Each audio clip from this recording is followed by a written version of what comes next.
तो बिहार चुनाव से पहले पार्टी की तैयारियों और सहयोगी दलों के साथ सीटों के समझौते पर बात करने बीजेपी अध्यक्ष जेपी नड्डा कल बिहार पहुंचे हैं।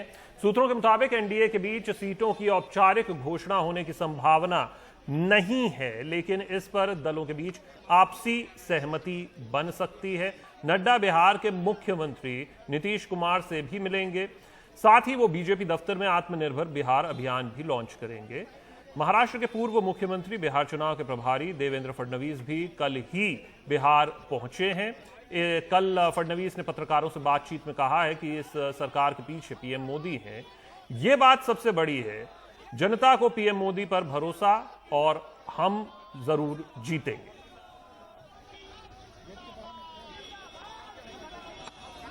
इस सरकार के पीछे आदरणीय प्रधानमंत्री मोदी जी है। मैं ऐसा मानता हूं कि सबसे बड़ी बात है लोगों के मन में, और विशेष रूप से गरीबों के मन में एक बात बिल्कुल पक्की है कि हमारे को न्याय अगर कोई दे सकता है, गरीबों को, पिछड़ों को न्याय अगर कोई दे सकता है तो मोदी जी है। और इसलिए मुझे लगता है कि एक डबल फोर्स ये तैयार हुआ है, जिसके कारण बहुत अच्छे तरीके से हम लोग यहां पर जीतेंगे। और ज्यादा जानकारी के साथ हमारे वरिष्ठ सहयोगी मनीष कुमार हमारे साथ जुड़ रहे हैं। मनीष, आज की ये मीटिंग, वैसे तो जब तक औपचारिक ऐलान ना हो जाए सीटों में क्या हुआ क्या नहीं हुआ कहना मुश्किल है, लेकिन आज की ये मीटिंग कितना अहम रोल है? क्या कुछ खाका तैयार हो जाएगा आज? देखिए, निश्चित रूप से जो बीजेपी और जेडीयू के बीच सीटों का समझौता है, पहले इसमें सीटों की संख्या के ऊपर में सहमति बननी है और उसके बाद जो है एक बार संख्या की घोषणा हो जाएगी, उसके बाद कौन सी पार्टी कौन सी सीटें लड़ेंगी उसके ऊपर जो भी आदान प्रदान है, एक्सचेंज ऑफ सीट्स भी होती है, वो सब तय होगा। लेकिन ये फिलहाल आज की मीटिंग में तय नहीं होगा, क्योंकि इसमें जब तक प्रधानमंत्री नरेंद्र मोदी और जो केंद्रीय गृह मंत्री अमित शाह हैं, जो अभी भी पार्टी के फैसलों के बारे में उनकी राय अंतिम मानी जाती है, तो वो जब तक इस बारे में अपनी सहमति ना दे तब तक वो घोषणा नहीं होगी।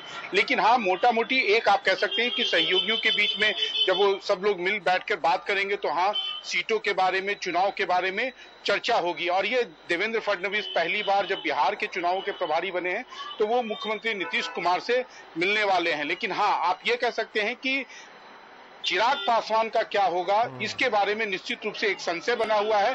शायद आज की बैठक में उस पर भी कुछ चर्चा हो, क्योंकि ये माना जा रहा है कि कल जब उनके पिताजी और केंद्रीय मंत्री रामविलास पासवान ने ट्वीट किया, उससे एक बात बन रही है कि शायद वो अपनी जगह अपने बेटे को केंद्रीय मंत्रिमंडल में चाहते हैं, भले ही बिहार में सीटों के तालमेल में जो संख्या अभी चिराग ने रखी है उससे कम सीटें ही उन्हें एनडीए में मिले। सुशांत।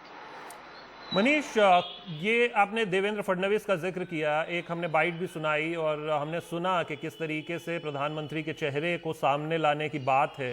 16,000 करोड़ के पैकेज का भी कुछ जिक्र हो रहा है, लेकिन इस सब के बीच में क्या नीतीश कुमार इस फैसले से, अगर ऐसा है तो क्या उनकी प्रतिक्रिया, वो भी इसमें सहमति है? उनकी भी सहमति है? कहा तो ये जा रहा है, हल्कों से खबर ये भी है कि नीतीश के खिलाफ एंटी इनकम्बेंसी फैक्टर है, शायद इस वजह से ऐसा किया जा रहा है।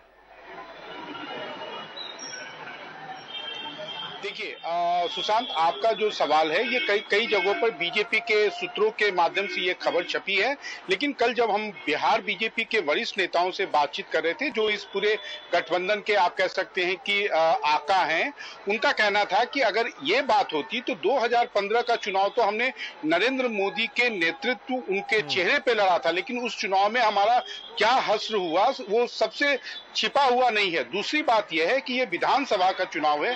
विधानसभा के चुनाव में मतदाताओं को एक ही फैसला लेना है कि जो निवर्तमान मुख्यमंत्री और एनडीए के चेहरा नीतीश कुमार हैं, वो रहेंगे या वो जाएंगे।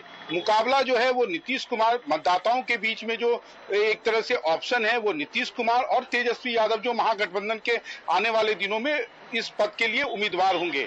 लेकिन हाँ, जैसा कि आपने कहा कि चूंकि बीजेपी के नेता हैं तो उनको कहीं ना कहीं प्रधानमंत्री नरेंद्र मोदी को लाना है। आपने एक 16,000 करोड़ के एक पैकेज की चर्चा की है।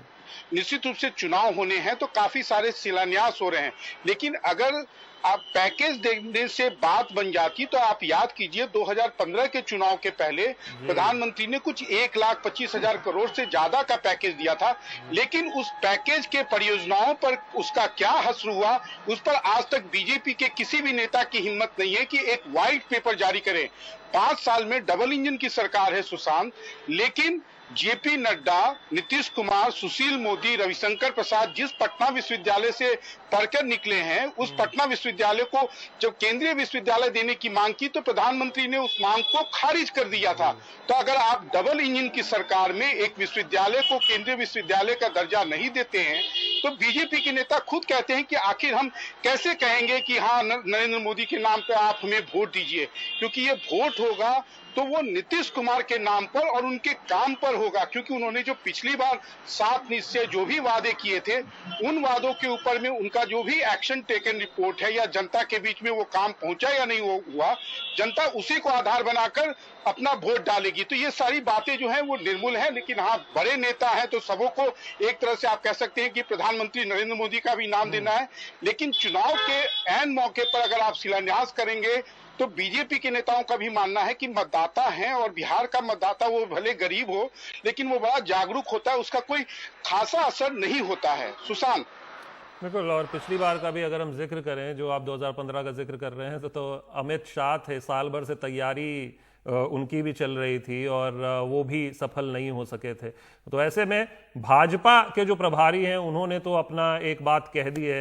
अब आगे क्या होता है, जो भी होगा मनीष कुमार के साथ हम उसे जानने की समझने की कोशिश करेंगे। फिलहाल शुक्रिया मनीष, आप जुड़े हमारे साथ।